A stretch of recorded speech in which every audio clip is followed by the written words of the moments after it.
Assalamualaikum warahmatullahi wabarakatuh. Salam sejahtera untuk kita sekalian. Selamat datang di Indak Podcast, Jejak Industri dan Perdagangan. Indak Podcast sebuah ruang di mana segala hal terkait dengan informasi mengenai industri dan perdagangan akan dibahas tuntas, setuntas-tuntasnya bersama saya Efta. Saya Fikri. Kali ini obrolan santai kita membahas tentang sektor kelautan dan perikanan. Ya, potensi ya, potensi. Punya potensi tidak menuju pasar global. Oke, betul sekali. Dan kita didampingi oleh narasumber yang Betul sekali. Ya. Dan narasumber kita yang pertama ada Bapak Muhammad Syafar SPMP, Kepala Bidang Budidaya dan P2HP Dinas Kelautan dan Perikanan Provinsi Sulawesi Tengah. Selamat datang Pak Syafar. Terima kasih. Ya. Dan kemudian narasumber yang kedua ada Bapak Irmawan Safrianto SPIMP. Selamat datang Pak. Beliau adalah Katimja atau Ketua Tim Kerja dari Produksi Pasca Panen. Ya, dari Badan Pengendalian Mutu dan Keamanan Hasil Kelautan dan Perikanan Palu. Betul sekali ya. Oke, atau disingkat BPPM. Iya, oke. Oke. Sekali lagi narasumber terima kasih sudah hadir bersama kami. Terima kasih undangannya. Dan seperti yang disampaikan Pak Fikri tadi bahwa kita akan membahas tentang terkait dengan bagaimana bisa tidak di sektor perikanan. Mungkin kita Sulawesi Tengah ini dikelilingi kayak laut ya. Cukup luas ya begitu maksudnya. Masa tidak ada potensi perikanan yang bisa jadi nomor satu ya? Betul. Baik. Dan untuk mengetahui lebih dalam, langsung saja barangkali kita coba tanya-tanya kepada kedua narasumber kita yang hadir pada kali ini. Sebelumnya saya ingin ke Pak Syafar dulu ya barangkali Pak. Sebenarnya kalau kita lihat Pak, ini program pembinaan apa saja yang sudah dilakukan untuk mendukung pelaku usaha khususnya nelayan agar siap bersaing di pasar. Silakan. Iya. Baik, terima kasih Pak Moderator yang baik. Izin teman saya dari WKPM. Ya. Terkait sektor kelautan perikanan, sebenarnya ini sektor yang lama tidur ya. Ya. Sebenarnya dari 10 tahun lalu kita dikatakan tidur. Jadi agak naif ya kalau sudah 10 tahun kemudian kita masih dikatakan tidur. Potensial sangat luar biasa. Ini kita tidak bicara potensi tangkapnya, potensi olahannya saja ya. Ya, dengan panjang garis yang lebih 7.000 km di Pulau Sulawesi Tengah. Ya, pastinya tentunya kita merasa bahwa potensi ini adalah potensi yang luar biasa kalau kita garap. Di sisi olahan, kalau pembinaan selama ini memang kami jalan dengan sebaik-baiknya melalui program-program pembinaan kami terkait dengan pembinaan pengolah. Ya. Ada 2 segmen pengolah ya. Ada pengolah besar yang bisa dikatakan IUP-nya, unit pengolahan ikannya, dan satu adalah UMKM yang menengah ke bawah. Ya. Di tingkat UMKM menengah ke bawah ini yang agak sering kita bina dan turun langsung melalui kunjungan-kunjungan ke lokasi UMKM mereka, melalui undangan-undangan rapat terkait mereka punya pengembangan, terutama kesiapan dari UMKM tersebut untuk mempersiapkan sertifikasi pengolahannya. Ya, ada dinamakan dengan SKP. Ya, surat kelayakan pengolahan atau kalau internasionalnya GMP ya. Ya, Good Manufacturing. Untuk pembinaan ini memang kami arahkan ke sana. Karena dari beberapa UKM kita memang sebenarnya didominasi oleh UKM pemula. Ya, walaupun ada UKM yang lama-lama, tapi segmentasi usahanya masih usaha-usaha tradisional. Oleh karena itu kami, melalui pembinaan yang mendasar ini, kami prioritas beberapa UKM yang sudah mengajukan SKP tadi. Ya. Di antaranya tahun kemarin di target pemerintah pusat kami 63, tapi tercapai di 170 lebih, kalau tidak salah ini, nanti dibetul Pak. Itu yang kami bina. Itu yang kami bina terus, kami pantau SKP-nya apakah usahanya masih berlanjut atau apa, dengan tidak mengesampingkan UKM lain yang belum mengurus SKP ini. Kami tetap dorong pembinaannya. Praktek pembinaan kami ya betul kunjungan langsung mengundang mereka untuk datang ke kantor, kita diskusi-diskusi, ataupun ada pelatihan-pelatihan singkat. Ya, saat ini kita batasi sudah pelatihannya kan, tinggal kami kunjungi. Dan ada satu event yang biasa kami lakukan sudah 3 tahun terakhir ini untuk mengukur, ya, mengukur keberadaan UKM ini, apa dia masih lanjut, apa memang sudah bisa naik kelas. Namanya Pasar Maroso. Ya, Pasar Maroso yang melaksanakan biasa 2 tahun sekali. Jadi pokoknya bicaranya di semester kita. Ya, tahun ini hanya kami mampu laksanakan 1 kali. Tujuan pengadaan Pasar Maroso ini, kami mengundang beberapa UKM-nya yang sudah SKP. Sekaligus mengukur apakah usahanya mereka ini masih jalan, apakah masih bertahan itu atau sudah naik kelas. Dengan tentunya kami tanyakan apakah mereka mengurus sertifikasi lain selain SKP ini. Nah, di situ adalah media kontrol kami terhadap SKP ini. Di samping kami membina untuk mendorong terus bahwa SKP ini bisa bertahan dan naik kelas. Ya, oke. Saya potong dulu Pak. Ini, Pembinaan ya. iya betul. Di Sulawesi Tengah sendiri jumlah dari pelaku usaha tadi ya, yang itu sudah Yang UKM, yang- yang UKM juga. UKM ya, Kita yang telisik ini UKM. sudah mengusulkan SKP tadi itu ya, yang sudah. Ya. Saat ini SKP untuk Sulawesi Tengah ya, tahun kemarin 170 lebih pasnya ya. Tahun ini kami ditarget lagi sekitar 60-an, tapi sudah hampir 100 ya. Angka pasnya saya lupa ya, tapi sudah mendekati 100 ini SKP. Karena ini juga himbauan dari kementerian, melalui teman-teman dari Badan Pengendali Mutu ya. Ya, mereka juga selalu kami bermitra bersama dalam hal pembinaan UKM ini. Karena mereka juga ditarget, sebenarnya kami ditarget juga. Nah, ditarget terhadap mempercepat pelayanan SKP ini dan minimal memperbaharui SKP daripada usaha-usaha yang sudah mati SKP-nya. Ya. Berapa lama SKP? SKP ini kalau nggak salah 2 tahun. 2 tahun kami perbarui. Ini kalau Ya, nanti dibetulkan. UMKM-nya ini, UKM-nya ini apa produknya? Untuk kelautan perikanan sendiri sebenarnya lebih banyak dia olahan ikan laut. Ya. Dari hampir 300 UKM kita yang ada dia fokuskan di Sigi Donggala saja ya, Sigi Donggala Kota Palu, 300. Rata-rata olahannya memang hasil laut. Ya, hasil ikan laut. Atau Dalam bentuk abon, ya. dalam bentuk nugget. Ada juga semacam kerupuk dari hasil laut, dari ya bakso ikan. Dari kami yang sangat familiar sekarang ada bandeng bebas duri, itu olahan dari itu tetap kami ini. Tapi yang kebanyakan memang di tingkat UKM lebih banyak mereka mengolah di abon, nugget dan bakso itu. Nah, kita pernah ditanya juga nih, kenapa nggak ada? Kita kan banyak ikan, nggak ada produksi ikan kaleng di Sulawesi Ya. Tengah. Mungkin Pak ini Ya, Pak Irmawan oke. Pak. Pilih ya. Tadi kayaknya mau menjawab ini. Silakan. Ya, oke. Ya, ya. Kita nanya aja Pak. Ya. Baik ya, jadi ikan kaleng. Ikan kaleng itu memang kita di Sulawesi Tengah sampai saat ini belum ada industri pengolahan ikan yang bergerak untuk mengolah ikan kaleng. Jadi itu benar. Saat ini industri ikan kaleng itu adanya di Manado ya. Manado, ya. Mungkin ini perlu menjadi PR kita bersama, bagaimana mengundang investasi untuk ikan kaleng agar datang di Sulawesi Tengah, agar bahan baku kita yang banyak. Ya. Seperti itu. Ya, itu memang kemarin ada yang datang mau coba sebenarnya. Itu Ya. lumayan kalau Ya. Ikan kaleng. Betul. misalnya itu lumayan loh biayanya sekarang untuk bangun kaleng. Terkait prosedur kan hampir sama aja harus Sama, betul. buat SKP. Kalau SKP sendiri ini berbayar nggak Pak Karul? SKP kita gratis. Gratis kepada UKM karena memang himbauan pemerintah segala sesuatu pengurusan apalagi untuk sertifikat kelayakan digratiskan.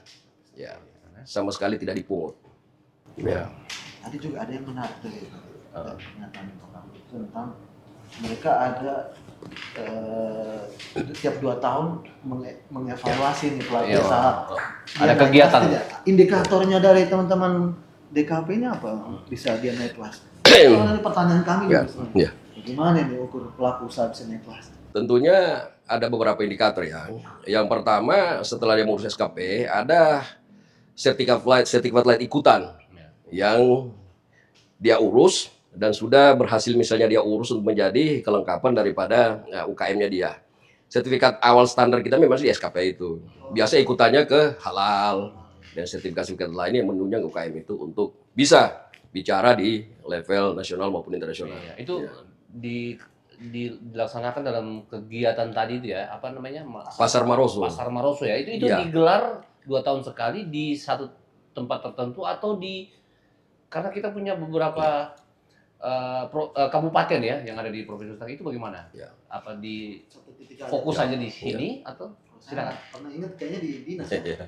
Jadi Pasar Maroso ini memang kami laksanakan tiap tahun. Tapi memang fokusnya kita baru di kantor dinas kita. Kenapa harus di kantor dinas? Kami juga di sisi lain memperkenalkan dinas kami. Oh, ya. Ya selama ini kan orang tahunya itu Dinas Kelautan Perikanan itu di laut, Iya. di pinggir laut. Makanya kami perkenalkan bahwa memang di pinggir laut tapi Memang di pinggir laut. ya memang di pinggir laut tapi ada kegiatan ini mengumpul pasar. Oke, saya langsung ke Ya. iya. Coba bagaimana strategi yang dilakukan oleh pemerintah ini melihat dengan tadi kalau disampaikan Iya, bahwa kita memiliki bahan baku yang cukup melimpah ya dari Baik. hasil laut, ini bagaimana strateginya untuk kita bisa menuju ke pasar global? Jadi begini, pernah dengar pidato Pak Presiden 2 minggu lalu? Iya.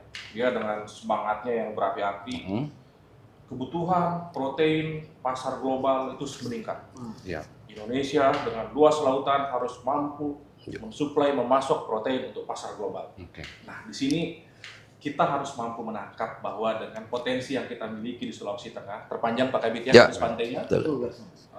bahwa ini peluang yang mana harus kita manfaatkan Ya. untuk memasok kebutuhan protein, bukan cuma protein dibilang Pak Presiden, bahkan rumput laut Ya. ke pasar global tersebut.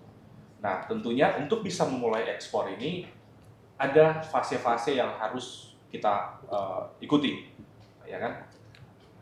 Badan Mutu sebagai unit Badan Mutu sebagai salah satu direktorat yang ada di Kementerian Kelautan dan Perikanan sini memiliki fungsi untuk melakukan sertifikasi mutu tentunya. Sertifikasi mutu melalui penjaminan-penjaminan. Ada 9 sertifikasi yang kami miliki. Nah, untuk memulai ekspor, pada saat pelaku usaha ingin ekspor itu ada persyaratan.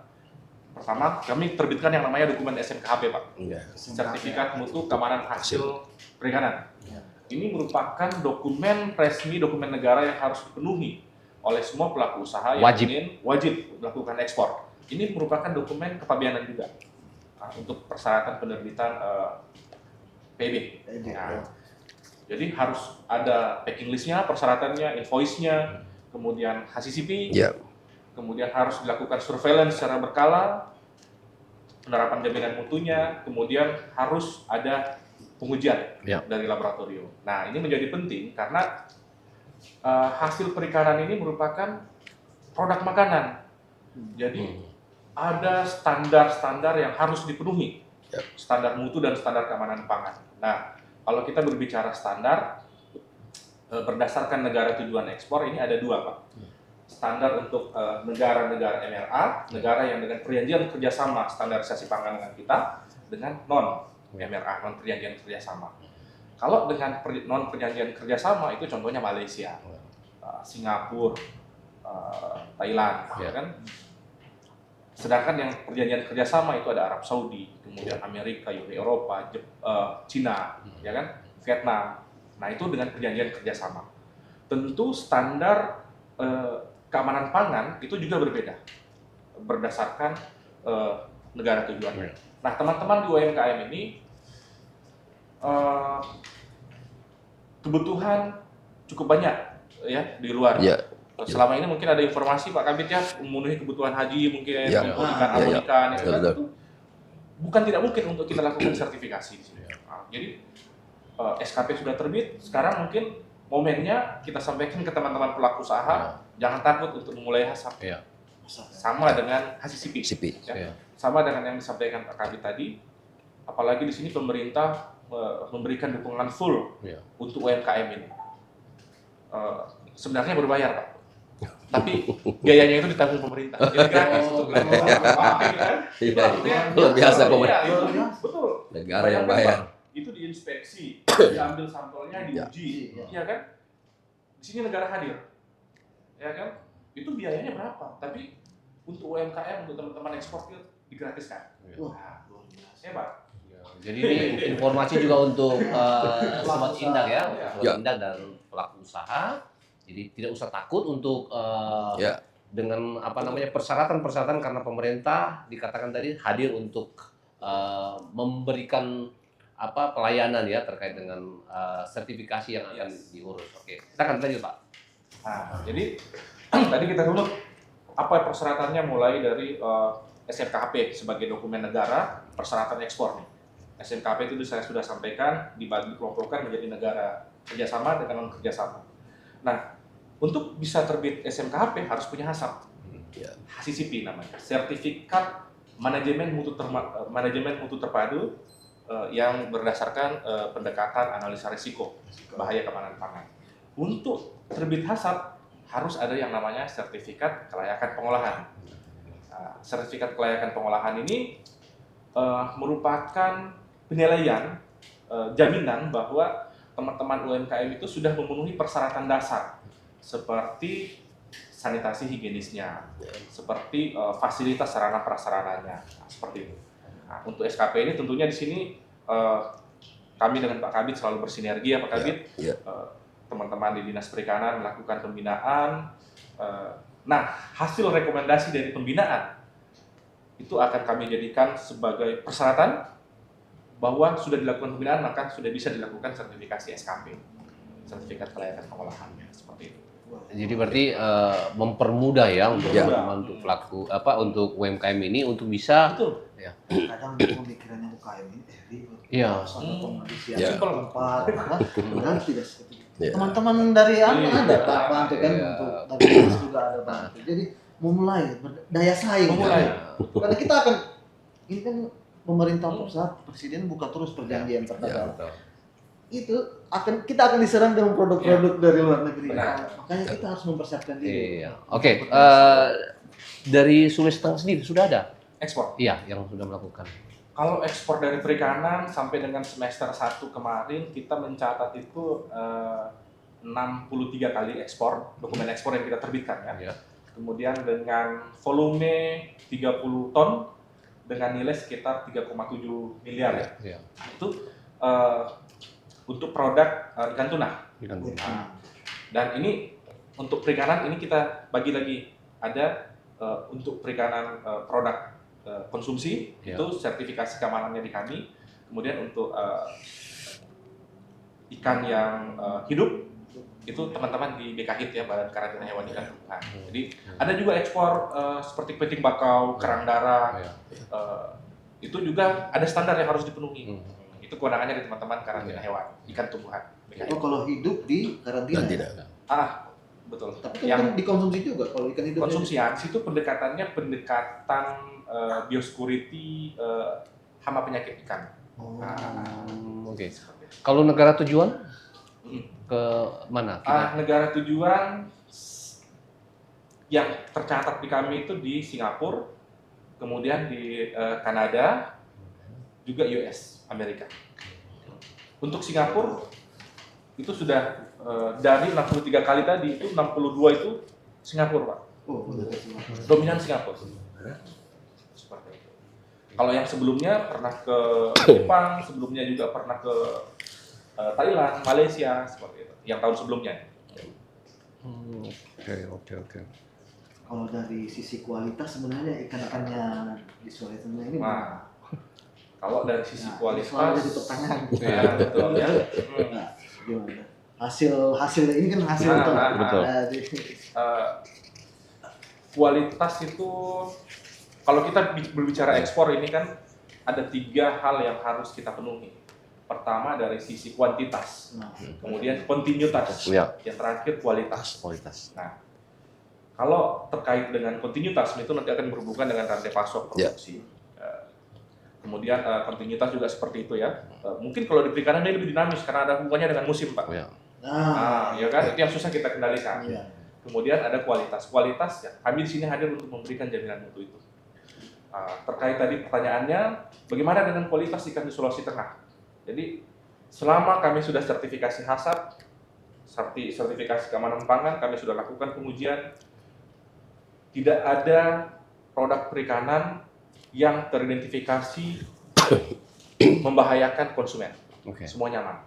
Oh, belum ada Alhamdulillah, jangan report sampai ada. verifikasi. Selama ini Ya. belum ada report Jadi verifikasi. kita juga jadikan indikator kinerja kita, Pak. Jadi terkait dengan keberterimaan ekspor di pasar betul. tujuan. Jadi itu selalu kita nilai. Dari semenjak kita ekspor itu sampai saat ini belum ada penolakan dari negara tujuan. Keberterimaan kita itu 100%. Artinya produk kita itu dipercaya oleh pasar global. Nah, jadi salah satu tujuan sertifikasi mutu juga, Ya. Pak. Jadi meningkatkan kepercayaan pasar global. Seperti itu. Kita ada. Iya. Iya, betul. Boleh Jadi- didorong karena kapasitas Betul. kuantitasnya ini lagi yang Nah, Iya. kuantitas. Iya. Kita Itulah. yang prima dulu ikan apa sih sebenarnya Baik. kita yang diekspor ini? Tuna, Tuna, Pak. tuna Tuna ya, tuna ya. itu dengan rumput laut kemarin sempat ya tuna, kemudian kalau di ikan hidup itu ada kepiting bakau potensial luar biasa dengan kerang darah. Bakau, wah. Kalau teman-teman UMKM itu abon ikan itu potensial sekali, Pak. Sidat ya itu Ya. potensial. Nah, Ya. sidat itu selama ini kita kirim hidup kan. Ya. Nah, bagaimana supaya nilainya nanti bisa bertambah?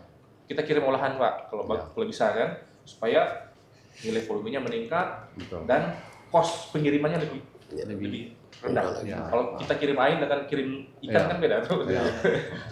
Si olahan. Jadi target kita bagaimana dalam bentuk yang sudah olahan ya, Iya. tidak lagi yang hidup ya. Betul. Ada nilai tambah di situ. Ada nilai tambah. Apalagi sudah dikemas cantik kan. Nah, saya kembali ke Pak Kabit ini. Iya, iya. Pak Kabit, mekanisme pengendalian dan pengawasan mutu yang dilakukan gitu. Jadi dukungan apa yang diberikan kepada UMKM ini agar mampu memenuhi standar yang dimaksud? Ya, baik, makasih ya. Bicara masalah pengawas dan pengendalian mutu ya, sebenarnya lebih pantas mereka ini. Karena domain pengendalian mutu sekarang berada di BKPM. Sudah berbagi tugas kami. Sinergi. Dulu memang sebenarnya kita ada. Di kita itu masih ada pengawas mutu. Masih ada pengawas mutu, tapi sekarang kami alihkan kerjanya itu lebih banyak mengontrol harga di pasaran saja.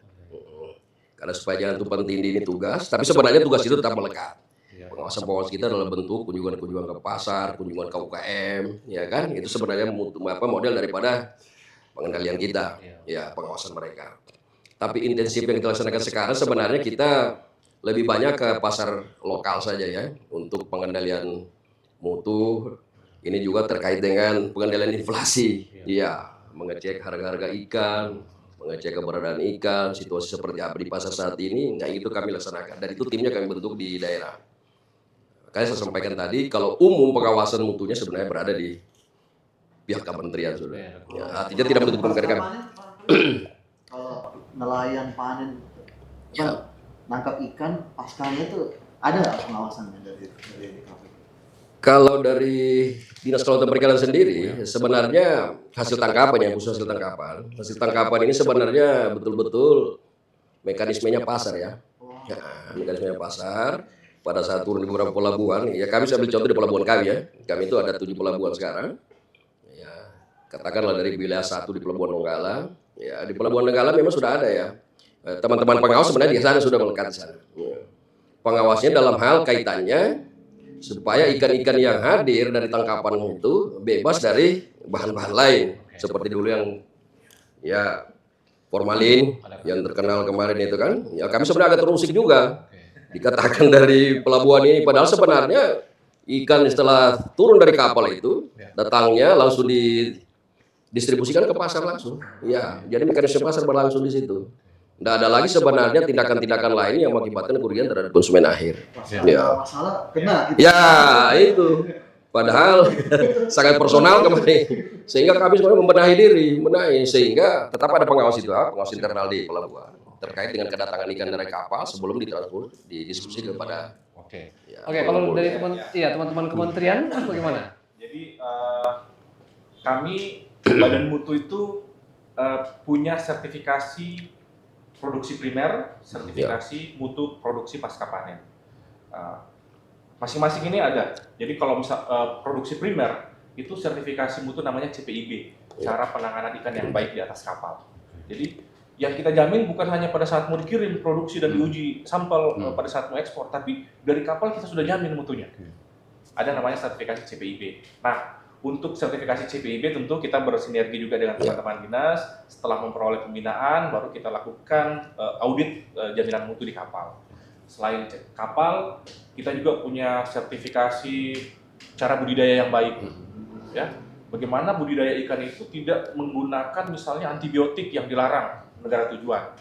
Bagaimana pada saat pasca panen tadi disinggung juga kan, pasca panen ini kan budidaya maupun tangkap ada pasca panennya gitu. Jadi bagaimana hasil tangkapan, hasil budidaya itu ditangani dengan rantai dingin yang tepat, ditangani dengan higienis, itu kami lakukan penilaian semua di sertifikasi. Jadi ada cara penanganan ikan-ikan yang baik di atas kapal, ada cara budidaya ikan yang baik, cara pembenihan ikan yang baik, bahkan sampai pakannya, cara pembuatan pakan ikan, bahwa pakan yang digunakan itu berasal dari bahan-bahan bukan yang berbahaya. Cara pembuatan obat ikan, cara distribusi obat ikan.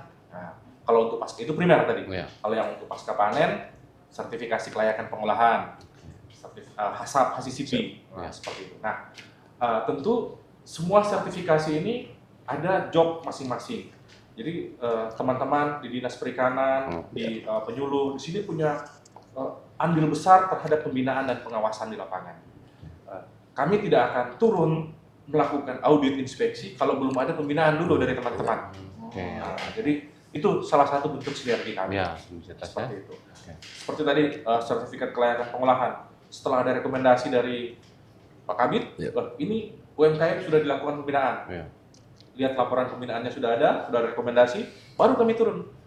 Nah, seperti itu. Karena pembina dengan inspektur itu hal yang berbeda, jadi tidak boleh konflik of interest sebenarnya. Kalau kami turun audit, kami fokus terhadap temuan-temuan yang menjadi hasil audit. Nanti yang membina itu teman-teman. Nah, jadi betul-betul terjamin, Pak. Cuma agak susahnya ini kan tangkap sama budidaya. Kalau budidaya mungkin masih bisa kontrol ya Pak. Bisa kontrol yang tangkap ini pasca panennya agak susah. Saya bisa sedikit digambarkan ke kita ini kayak penanganan ikan di atas kapal itu seperti apa kira-kira yang Pak, ini penting. Kalau ada pendengar di sini mungkin harus paham semua. Betul, boleh di kamera ya. Biasanya banyak penolakan dari negara tujuan yang disebabkan oleh kemunduran mutu. Dicek ketelusuran. Kalau kita berbicara ketelusuran, itu ternyata jeleknya itu mulai dari kapal. Ada kontaminasi, ya. Jadi di sini sertifikasi mutu di atas kapal, cara penanganan ikan yang baik di atas kapal ini melihat apakah di kapal itu tersedia fasilitas untuk menjaga rantai dingin misalnya.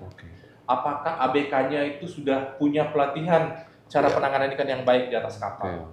Apakah sanitasinya punya tempat sampah di atas kapal. Ya kan, apakah tumpahan solarnya itu dijaga? Apakah jangan sampai solarnya tumpah di lantai, ikannya juga di situ. Nanti sampai di Amerika dilihat, ikannya terkontaminasi logam berat, timbal atau apa, ya kan? Jadi itu yang kami nilai. Sampai di situnya, Pak ya? Ya soalnya biasanya nelayan itu kan ada yang di bawah ikannya dimasukkan, ada mesin di situ. Betul, Pak. Ya. Jadi ini mungkin budaya mutu. Karena ini kita berbicara ikan itu kan perishable risk ya, barang yang mudah rusak. Jadi penanganan yang tepat itu sangat menentukan kualitas akhirnya. Kita tidak bisa hanya menjamin di ujung saja, tapi di akhir saja. Tapi mulai dari kapal itu sudah harus kita siapkan. Itu memang pelaku usaha harus dia hitung betul dari dia tangkap sampai mau dikirim ke ekspor dia hitung waktunya. Dan ini mudah rusak oleh Gasnya harus terjamin. Pernah ada kita ekspor ke Jepang, sampai di sana, ternyata di cek penanganan ikan di atas kapal. Jadi harganya di bawah, ya kan? Jadi itu tantangannya. Jadi berbicara mutu ikan ini memang ini Pak kompleks, sangat dinamis sekali. Dan berarti di situ teman-teman kementerian itu tadi menjamin mutu itu hadir ya untuk itu ya, untuk memberikan, dan teman-teman dari ini memberikan edukasi dan edukasi gitu. Ada loh, potensi ikan lo besar ya. Dan dari teman-teman kementerian mendampingi loh. Ini informasi juga dari Direktorat Jenderal Bea Cukai di Uni Eropa, DG Sante ya. Itu melakukan audit di kita. Salah satu temuan auditnya itu kapal-kapal penangkap ikan di kita itu belum tersertifikasi jaminan mutu tadi. Ini kita Kementerian Kelautan Perikanan saat ini sedang berupaya keras bagaimana temuan-temuan itu bisa kita tutup supaya produk kita bisa masuk ke Uni Eropa, ke Italia, ke Inggris, ya kan. Nah, ini Sulawesi Tengah juga. temuan di lapangan itu. Iya, temuan di lapangan. Saat ini kita dikasih waktu sampai bulan berapa nih? Tinggal beberapa bulan lagi nih. Iya. Semua kapal-kapal pemasok ke industri pengolahan, yang industri pengolahan ekspor ke Amerika harus disertifikasi kapalnya. Ada standarnya ya. Memang kita berbicara pangan memang seperti itu. Ya, Apalagi ikan ini Oh, iya. konsumsi ya. food Apalagi, safety. Pangannya Perutnya orang luar sana kita nggak tahu Pak. Betul, Ada betul. salmonella sedikit, ada yang itu sudah muntah. Rasa dia. Di sana kalau ada keracunan makanan itu kejadian luar biasa Pak. Oke, sekarang kita coba ya. Kita akan coba begini, bagaimana melihat peluang ya, peluang di sektor perikanan dan kelautan Sulawesi Tengah ya. Jadi saya ke Pak Kabit dulu, bagaimana Bapak melihat itu dari sisi produk maupun daya saing. Ya. Baik ya, terima kasih ya. Kalau untuk peluang, saya mungkin petakan ya dalam perikanan tangkap dan budidaya ya. Kita bicara tangkap, kalau ikan hasil tangkap sebenarnya sekarang sudah jalan ya, produksi ekspor tuna kita sudah jalan, udang kita sebenarnya sudah mulai budidayanya sudah bergerak. Kalau untuk daya saing sebenarnya kita dari segi kualitas, yang penting terpenuhi sertifikasi pendamping dari perusahaan itu pasti akan jalan yang bagus. Karena seperti yang sampaikan teman dari KPM tadi, Eropa itu standarnya keamanan pangan tinggi, food safety itu. Sedikit saja terganggu dia salahkan kita satu negara, bukan dia salahkan pengolahnya, satu negara yang dia salahkan. Ini kan lagi heboh ya kan? Dan kita di Amerika itu ya, itu tanpa sebab apapun, ya itu pasti negara yang terkoreksi itu, negara yang terkoreksi.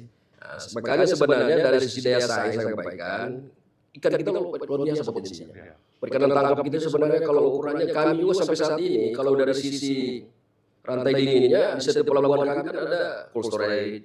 Ya, ini semua tujuannya untuk menjamin mutu, mempertahankan mutu sampai ke tangan penerimanya. Ya, tinggal sebenarnya kalau kita bicara ke bawah ke UKM, UKM ini kan ada pola tersendiri ya. Biasa dia itu sudah mendapatkan bahan bakunya, sudah misalnya berhubungan langsung dengan nelayannya, atau pedagang pasar yang memang menjadi langganan mereka. Dan dari segi bahan baku sudah tidak pernah kurang, terlalu terpenuhi. Karena mereka misalnya, walaupun belum musim tuna, tapi bulan ini mereka bisa mengolah tuna. Kenapa bisa mengolah tuna? Karena memang bahan baku yang dipesan itu sudah tersedia di pasar yang mereka pesan. Ya, tidak pernah kurang sebenarnya ini. Ya. Kalau sisi peluang sebenarnya peluang ekspor ya. Beda seperti budidaya. Kalau budidaya jalan dengan sendirinya. Dan itu pun beliau-beliau ini tahu kalau udang kita luar biasa. Cuma udang kita ini masih tawaf ke provinsi lain. Ya, jadi udang produksi dari kita terdatanya di Sulawesi Selatan, di Kima Makassar. Nah, ini ada peluang sebenarnya ini dengan naik statusnya bandara kita, ini juga kita sambut luar biasa. Kalau mungkin nanti kita mungkin masih tawaf produk kita ke depan mungkin lewat pelabuhan udara kita sudah bisa langsung walaupun transitnya di mana tapi tidak terlalu lama. Ini Ya. teman-teman di perikanan sudah ini ya, sudah mulai itu terkait dengan untuk pemanfaatan bandara ya. betul. Ini sebenarnya melalui media kami, melalui grup WhatsApp kami di UKM, sebenarnya sudah dibicarakan masalah ini, mempersiapkan UKM yang sudah berapa kali sudah, terutama sudah SKP ini, itu mempersiapkan ininya, karena sudah ada yang mencoba tembus keluar, tapi masih melalui bendera lain. Maksudnya, ya, di daerah-daerah lain mereka. Tapi di sisi lain juga ada beberapa pengusaha kita, pengusaha budidaya, terutama Sidat ya. Kalau Sidat sudah, ini Pak Henry juga tahu itu, ada beberapa UKM yang binaan kita itu sudah berhasil. Tapi bukan dalam bentuk sidat, hidupnya sudah dalam pengolahan. Ya, daging unaginya, kebayakinya, mereka langsung sudah sampai pasar Jepang dan Cina. Nah, kalau teman-teman dari kementerian bagaimana melihat itu peluang di sektor? Jadi tadi sudah disampaikan sebelumnya peluang kita besar sekali mengingat potensi, namun tantangannya juga besar. Ya. Standar jaminan mutu di luar Betul. itu sangat ketat. Tinggi. Jadi di balik besarnya potensi kita, tadi kita bilang itu terkait dengan kuantitas, kontinuitas, kualitas itu juga menjadi suatu hal yang menjadi sangat penting. Ya. Jadi kita tidak lagi berorientasi, jangan cuma berorientasi ke kuantitas, tapi juga ke kualitasnya. Ya. Misalnya ikan tuna nih, 1 ton harganya 10 juta. Ya. Kalau kita upgrade kualitasnya 100 kilo nilainya 10 juta. Bagus yang mana? Yang 1 ton 10 juta atau yang 100 kilo 10 juta? Gila dong. Iya. Tekanan di alam semakin. Ikan ini kan harus diukur. Kalau lebih tangkap, stop. Overfishing kan? Iya. Kualitasnya kita tambah. Iya, kalau yang tangkap ini, ikan tangkap dari ikan tuna itu kan nggak bisa kita kendalikan kuantitasnya kan, karena nggak ada ibarat kayak pembibitan atau apa kan. Ya, alam ya. Alam kan maksudnya terjadi secara alam. Jadi Nah, itu ada nggak pernah dipetakan itu berapa banyak sebenarnya ikan tuna di Sulawesi Tengah? Jadi mungkin Pak Kabit yang lebih pasti. Boleh. Ada MSY nanti. Baik. Silakan. Saya jawab ya, tuna ini kan memang sudah menjadi ekspor andalan kita sebenarnya. Salah satu komoditi yang memang menjanjikan untuk ekspornya. Tuna ini kan sebenarnya komoditas musiman juga dia. Tidak setiap bulan dia ada. Ada bulan-bulan tertentu dia dan di perairan tertentu. Misalnya perairan Selat Makassar di bulan-bulan tertentu dia ada. Setelah itu bergerak lagi ke penangkapannya kalau Banda atau sampai ke NTB. Makanya, makanya kita nggak perlu heran kalau ada nelayan NTB menangkap di sini, ya kan? Ada nelayan Makassar menangkap di Laut Banda di NTB, sudah begitu mengejar tuna. Dan itu sah itu. Ya, nggak ada masalah kalau pengejar tuna. Tapi memang ya, yang penting kapalnya kapal tuna, kapalnya, ya jangan kapal-kapal besar. Nah, ada program dari Kementerian sebenarnya untuk pengendalian yang paling penting itu adalah PIT itu, penangkapan ikan terukur. Ini salah satu menyelamatkan komoditas ikan ini ya. Kalau tidak dikendalikan secara terukur, tentunya ya terkait MSY tadi itu kan, mungkin dalam waktu 5 tahun ke depan sudah nggak ada lagi dalam perairan tertentu, sudah dianggap kuning.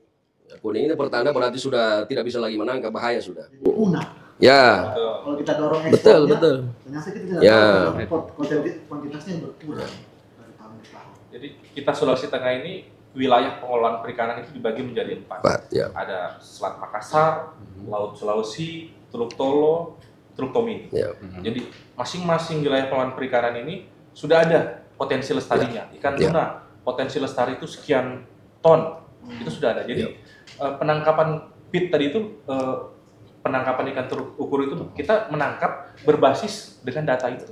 Jadi berapa potensi lestari, nangkap tidak boleh melampaui supaya dia kelestariannya tetap terjaga. Oh, ada datanya? Ada. Makanya perikanan itu dinamis sekali Pak. Jadi nangkap ikan Teluk Tomini potensi katombonya sekian ton, sekian juta ton, jangan menangkap lebih. Ketika menangkap lebih,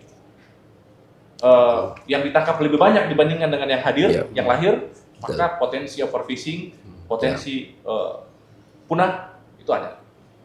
Itu dari sisi pengawasan. Di lapangan. Dari itu menjaga kan. Karena kalau pelaku usaha kayak saya mau ekspor, saya beli tunanya kan pasti dari nelayan kan. Tidak ada pengumpul besarnya yang. Jadi menangkap, memanfaatkan, tapi tetap menjaga aspek kelestarian.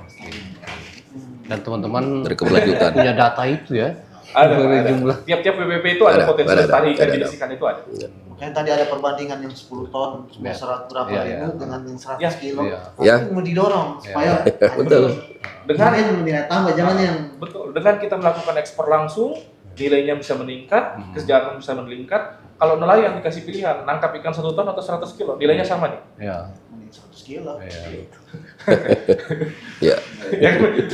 Nah, kalau kita kalau sekarang kalau kita bicara daya saing gitu. Misalnya kita punya di provinsi-provinsi lain kan gitu. Itu bagaimana itu? Apakah kita ini di Sulawesi Tengah khususnya ya, Pak ya? Ya. Bagaimana? Apakah dalam Daya saingnya iya dengan provinsi lain maksudnya gitu. ya bisa kalau di produk-produk yang lain itu kayak itu bisa dikatakan kompetitor juga. Nah, itu bagaimana Bapak melihat itu? Saya, Iya, oke. silakan, Pak Kabit. Makasih ya, dari segi komoditas sebenarnya kita tidak terlalu tertinggal. Satu produk kita sebenarnya sangat mempengaruhi produksi nasional kita. Salah satu contoh kita adalah yang pertama rumput laut. Ya, rumput laut kita itu sekarang sudah urutan kedua. Ya, setelah Makassar atau NTB ya, mohon maaf ya.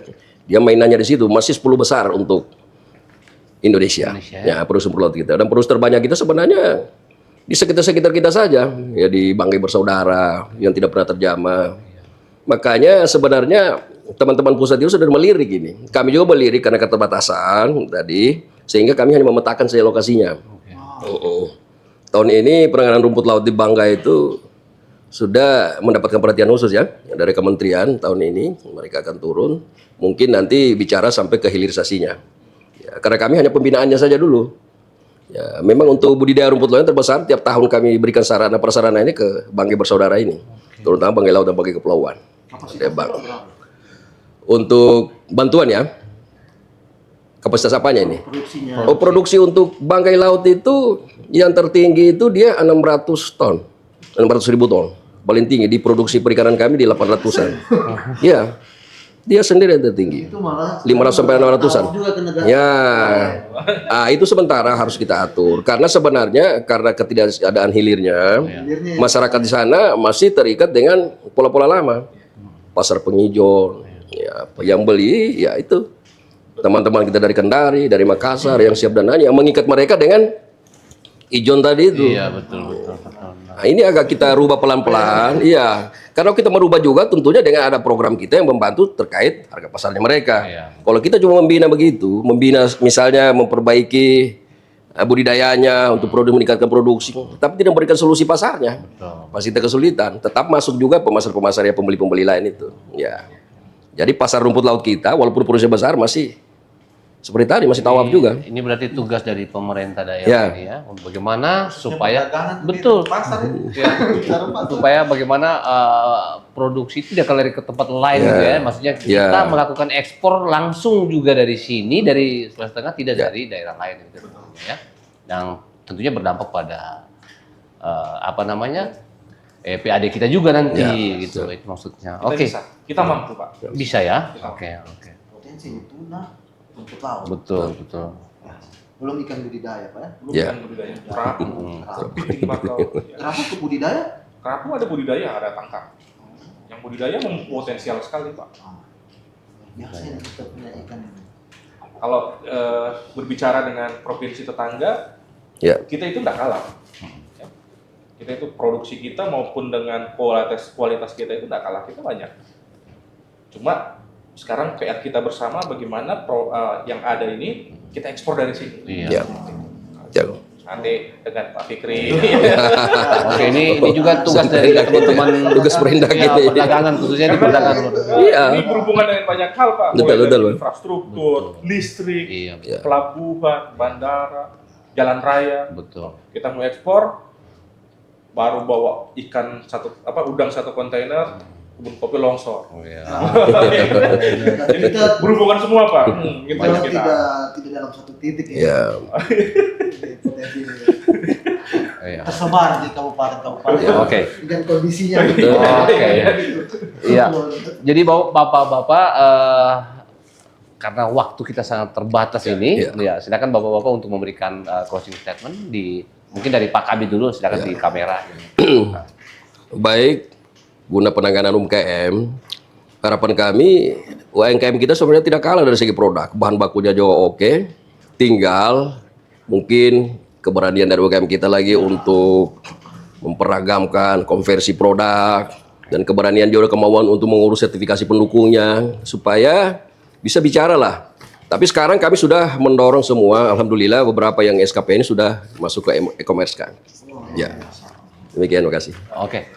Sekarang ya silakan Pak Irmawan. Sudah waktunya UMKM kita naik kelas Ya. dari yang sekedar domestik menjadi ekspor. Nah, ini harus dimulai dengan mindset, perubahan pola pikir. Kita harus berani, teman-teman UMKM itu harus berani. Iya. Tidak ada yang sulit.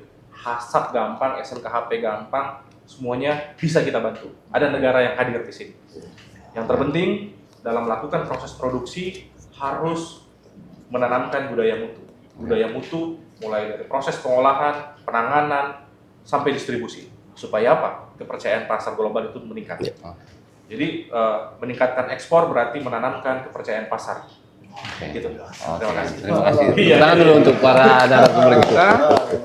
Dan Sobat Indak, demikianlah perbincangan kita pada episode kali ini. Dan sekali lagi saya ingin mengucapkan terima kasih pada narasumber, Pak Kabid, Baik. dan Pak Irmawan. Terima kasih sudah hadir di Indak Podcast. Dan semoga informasi ini dapat membantu Bapak Ibu dan Sobat Indak bagaimana potensi dari sektor kelautan dan perikanan untuk menuju pasar global.